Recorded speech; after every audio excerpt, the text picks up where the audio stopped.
Greetings, fellow scribes! Welcome back to the archive! This week, I continue my series on BattleTech with part 3 of the history of BattleTech, the Fall of the Star League. Now, this is the end of the golden age that wasn't, and these events set up many of the most important conflicts in BattleTech history that are yet to come. These set up the clan invasion and the succession wars themselves. So sit back, relax, and enjoy as I talk about the fall of the Star League. The story of BattleTech hinges almost always on the actions of great men or women. It is not a setting where the sergeants or the cadets ultimately turn the state of nations or make those actions that turn worlds. It is a brilliant person in the right place at the right time, or an extremely nefarious person in the wrong place at the right time. BattleTech will always be a setting dedicated to the great man philosophy of history.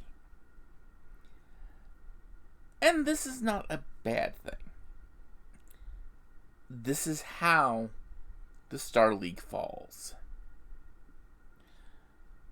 The fifth First Lord of the Star League, Simon Cameron.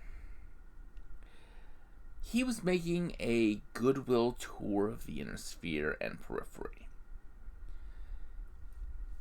In a Rimworld's Republic area mining colony, he was chatting with the miners. It was an unscheduled stop. He just randomly made the decision to stop there. And he asked if he could try running one of their mining robots. Now, their mining robots were using some Starlink technology. Drone control systems. Remote control systems on a robot. So they could be manned without somebody being in the cockpit. And during the test, during his running it, the robot behaved erratically, turned and ran into the control booth, killing Simon Cameron and 9 others as they got sucked into the vacuum of space. And his heir was his 8-year-old son, Richard Cameron II. Richard is too young to assume the throne. So, the General Alexander Kerensky was named the Prince's Regent, as well as the Protector of the Star League. And this was a good choice. The man was distinguished. He was from a family with a history of defending the Star League. He had earned the respect through various methods of all of the lords of the other great houses. So he was someone who could talk to them. But he still had his duties as the protector of the Star League.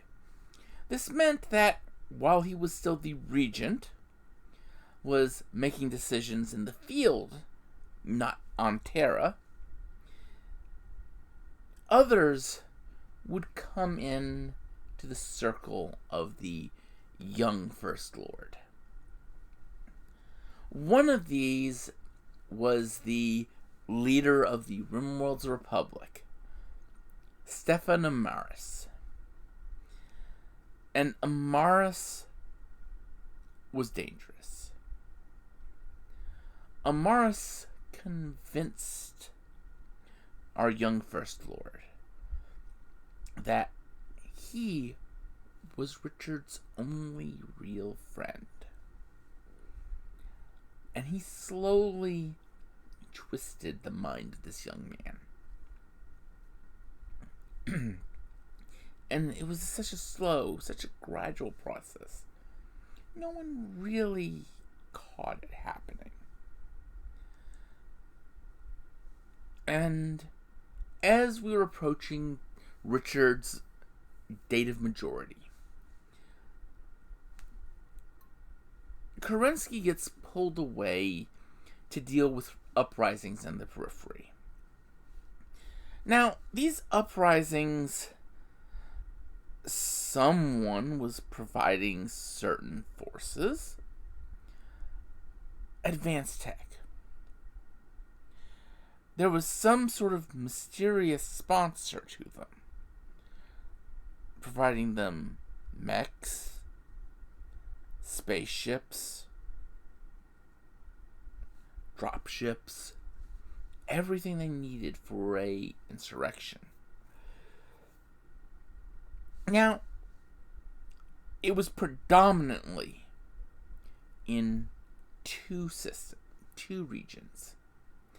I mean, yes, there was periphery uprisings in all the periphery nations, but the primary source was the Taurian Concordat and the Magistracy of Canopus. Now, the Rimworld's Republic had a bit of an uprising, but they were able to put it down themselves, quickly and brutally, almost like they knew when it was happening, or when it was going to happen, and who the leaders were, and all that fun stuff. And Morris had managed to convince Richard Cameron to convince the regent, the protector of the Star League, Alexander Kerensky, that he could pull his troops out of the Rimworld's Republic and send them to the more pressing engagements, namely the fighting on New Vandenberg in the Taurian Concordat. Yes, there was fighting in the Magistracy of Canopus, but it wasn't at all like the Reunification Wars. And in fact, fairly quickly, Star League forces had captured the Magistrix and had forced her to the negotiating table. And it was, at this point, pretty much just a mop-up operation of people still rebelling. But the fighting in the Taurian Concordat was vicious. It was brutal. And it was very, very nasty. By the time that fighting has ended, by the time Alexander Kerensky, personally leading the forces, has managed to force the Taurians into a peace, news comes from Terra. And it is not good news. In a single day, coordinated strikes occurred across the Terran hegemony. Specifically, the area one jump around Terra itself. These coordinated strikes involved nuclear weapons, involved commando raids, and every other effective and efficient tactic of warfare. And they depopulated the command structures in this area. And Stefan Amaris declared himself First Lord of the Star League. And nothing was heard from Richard Cameron. And this, well, a coup like this cannot go unanswered. There are many things you can say about Amaris. Let's just be quite honest. He earned his reputation as the great villain of BattleTech's history. But he was an effective tyrant. First was the simple fact that he actually killed Richard Cameron himself.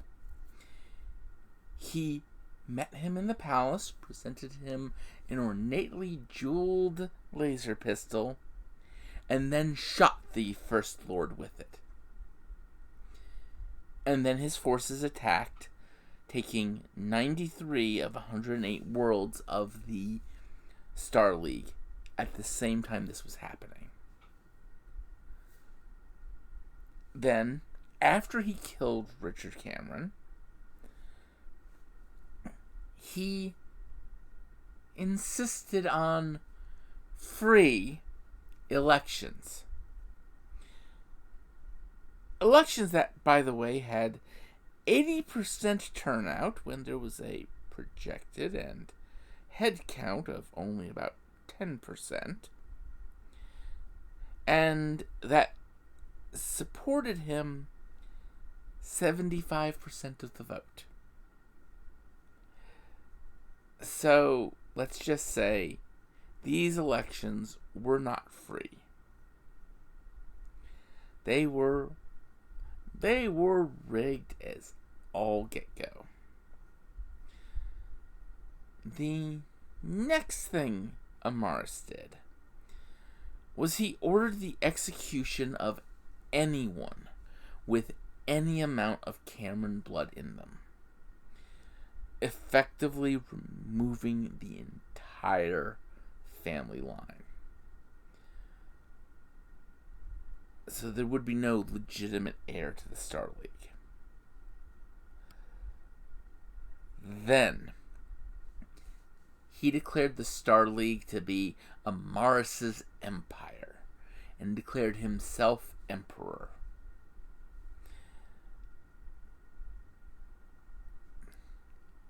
And then, in May,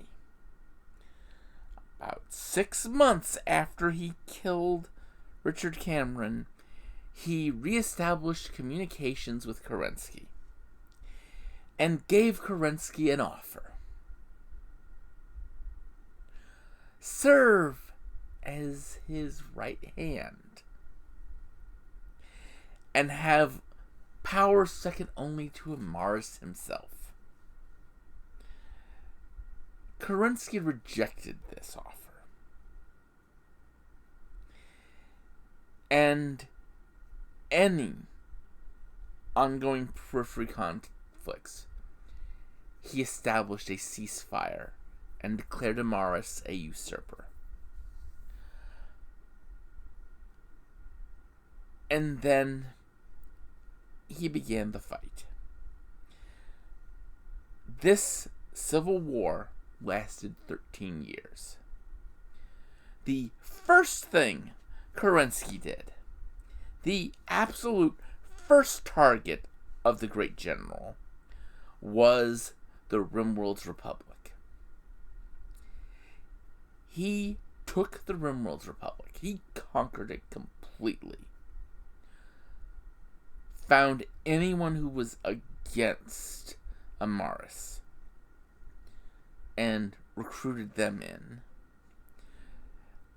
and set the Rimworld's Republic, which had the most untouched technology still there, as a manufacturing center to feed the army that he was building. And then he began fighting his way to Terra.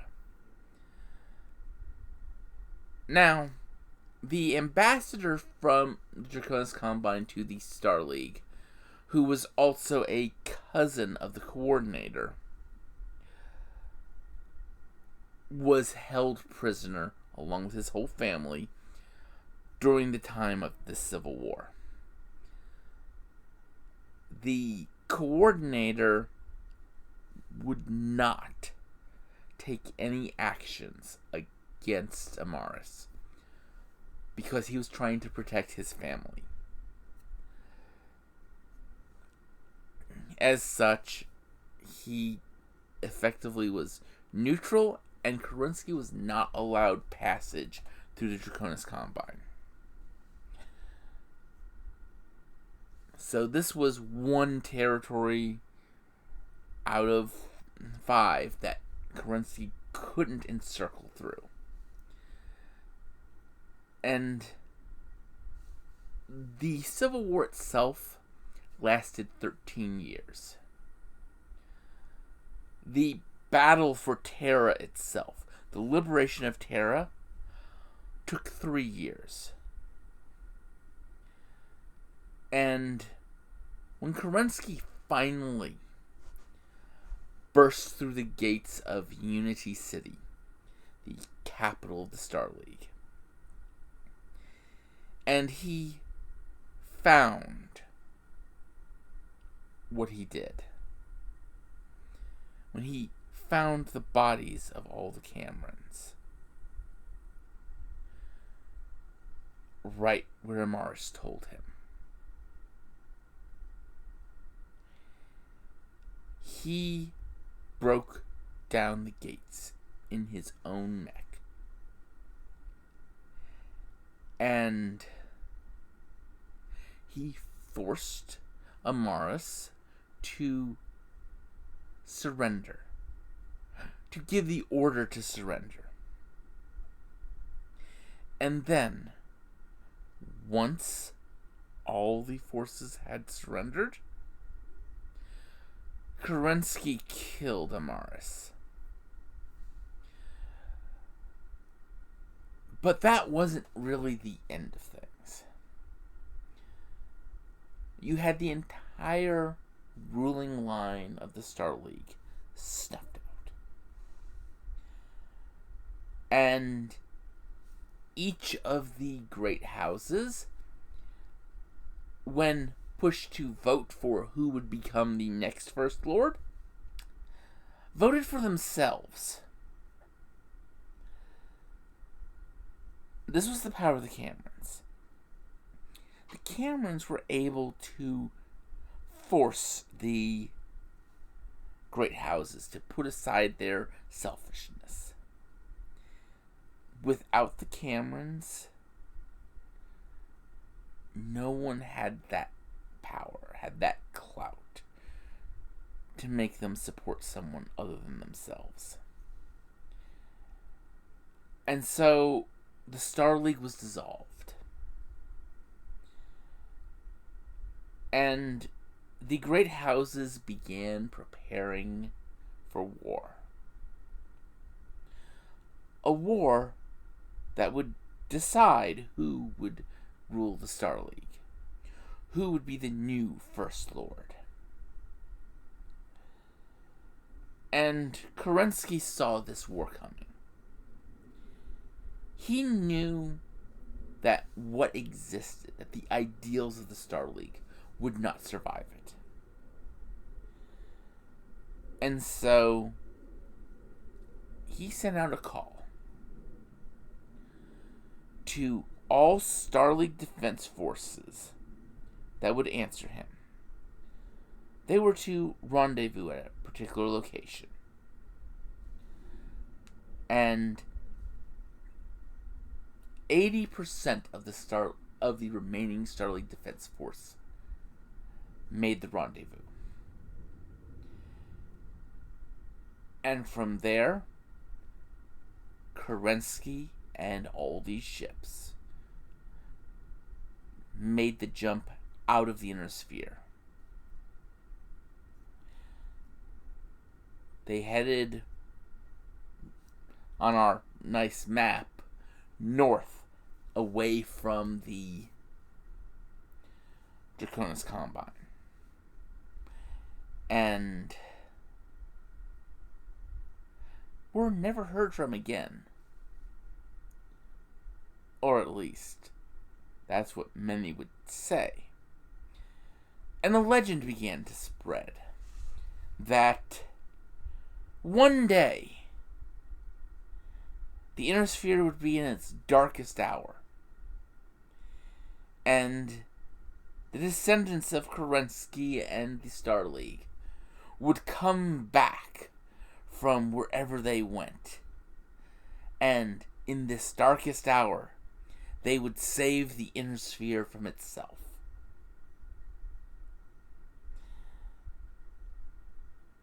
Meanwhile, a small little unit, the last surviving department of the Star League, the Department of Communications, would declare itself neutral